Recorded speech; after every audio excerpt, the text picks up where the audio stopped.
A good Tevach, everybody. This Shabbos, of course, Baruch Hashem, we have with us the Kala, Miriam. So it's very appropriate to hear something about the Chasna Kala and the Chasna.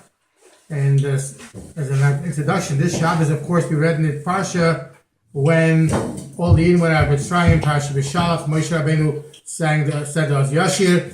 But it says right after that Miriam, it says Vatikach Miriam, she came with instruments. And the Rebbe explains that the women were much more stronger and powerful than the men. The men had no instrument, they just was playing and singing. But Miriam led a whole group of women singing with instruments as well. So a blessed to all the women. The same thing in the Shabbos was very special that the Haftorah, if you know the Haftorah we read, it was a time that it was not forbidden by governments to read the Torah, so they found parts in the Haftorah in the Tanakh which is similar. So the beginning of this week's Haftorah starts with Dvorah. So the correlation of Dvorah and Miriam is special. But a short story from Matzah Shabbos, and especially to the wedding, to the Kala. This Matzah Shabbos begins the week of Yisroi. Yisroi talks about the Chasna with the Yidden and HaKadosh Baruch Hu.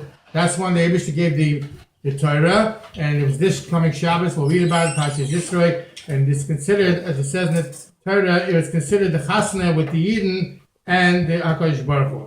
The story is told with the famous, known as the Saba Kadisha, the holy grandfather, the tzaddik, and at one time, at Shavuos, the covered Matan Torah, one of the great Hasidim, a great Rav, came to visit with him, spend Shavuos for him.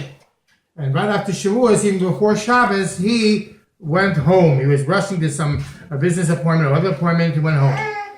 And the Rebbe asked him when he's going home. And he told him that he's going home right away, tomorrow morning early, because he has some kind of business to take place. And the Rebbe wished him well, and he left. And the Rebbe after that sent his shamas to go and tell him this little incident, this little thought, that when the Yidden originally came to their wedding, which is Matan Torah, the Yidden with the Kala and the Chasam with the Kodesh Baruch Hu, it says there, we know that tradition is, and I've seen it myself, the Bible doesn't have the minute, but the first Shabbos after the wedding, the Kalas walked to the shul with a whole lot of fanfare, with a lot of people and friends. That's when they walk to the shul. And I remember seeing that on Montgomery Street, I remember. And so the Rebbe told this Rav who came to visit him, and that he's going back tomorrow, and he's not even staying with Shabbos, he's telling him that since Shavuos, the time of Matan Torah, was the Chasna of the Chasna and Kala Kodesh Baruch Hu and the Yidden. So it's appropriate for him to stay at least the first Shabbos to walk the Chasna and Kala to shul. And the end of the story was that this great Rav, in fact, stayed for Shabbos as well. Mazel tov, mazel tov.